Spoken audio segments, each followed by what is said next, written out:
મહીસાગર જિલ્લામાં વરસાદે વિનાશ વેર્યો છે ત્યારે ન્યૂઝ 18 ગુજરાતી દ્વારા અલગ અલગ વિસ્તારની મુલાકાત લેવામાં આવી હતી।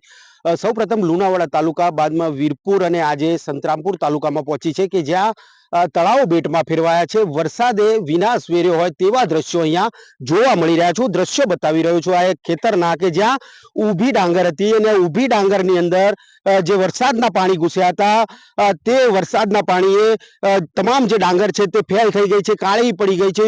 જોઈ શકાય છે દ્રશ્યોની અંદર કે જે પાણી છે તે ડાંગરની ઉપર છે તે તરી રહ્યું છે। દ્રશ્યોમાં જોઈ શકો છો કે તમામ જે ડાંગર છે તે પાણીની અંદર ફેલ થઈ ચૂકી હોય તેવા દ્રશ્યો અહીંયા જોવા મળી રહ્યા છે। બીજું પણ એક ખેતર બતાવવાની કોશિશ કરી રહ્યો છું કે જે બીજું ખેતર છે ત્યાં પણ પાણી જોવા મળી રહ્યું છે। દ્રશ્યો જોઈ શકો છો કે તમામ જે પાણી જે ખેતરો છે તે તળાવમાં, બેટમાં ફેરવાયા તેવા દ્રશ્યો અહીંયા જોવા મળી રહ્યા છે।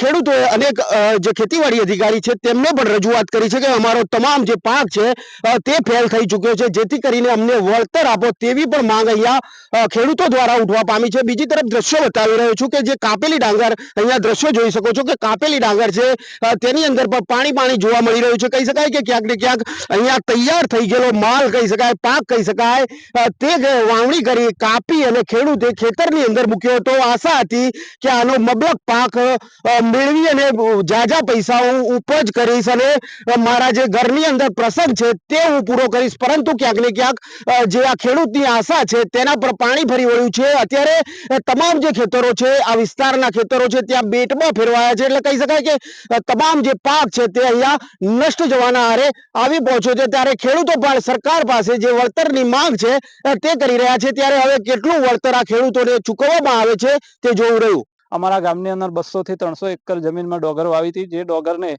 બહુ મહેનતથી અમે ઉપજ મેળવી હતી। ઉપજ મેળવ્યા પછી ડોગર કાપ્યા પછી આ 2 દિવસથી 48 કલાકથી એવો વરસાદ પડી રહ્યો છે કે જેના માથે પાણી ફરી વળ્યું છે। મારે આ ડોગર વેચી અને ટોલું લાવવાનું હતું, પણ હવે એના ઉપર પાણી ફરી વળ્યું છે।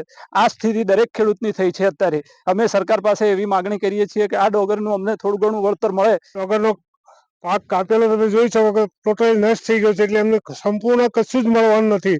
અને મોંઘું દવા, બિયારણ, મજૂરી, આજે 4 મહિનાથી એને પાછળ જ હતા। અત્યારે અમારી હાલત એટલી કફોડી છે કે છોડી વચ્ચે સોપારી જેવું છે। અમને કોઈ પણ વસ્તુનું વળતર નથી કે ઢોરને ઘાસચારો પણ કામ લાગે એવો નથી। એટલે અત્યારે સરકારશ્રીને મારી એક જ માંગ છે કે અમને યોગ્ય રીતે વળતર ચૂકવે એટલે અમે થોડા પગભર થઈએ, નહીં તો અમારે આત્મહત્યા કરવાનો વારો આવશે। અમારે ખેતીમાં બધું પાક બધું ફેલ ગયો, અમારા પાણી થઈ ગયું, અમારા છોકરોની, અમારા ઢોરોની, અમારે ગાયો ભેંસો હોય, અમારે શું ખવડાવવાનું, અમારે ઘાસ બી ફેલ ગયું, અમારે ડોગર ફેલ ગઈ, અમારા છોકરો અમે સરકારી નિહાળ્યો બંધ થઈ ગઈ, અમારા છોકરો અમે પ્રાઇવેટમાં મેળવો, અમે ફી ચોહી ભરવી, અમારા છોકરો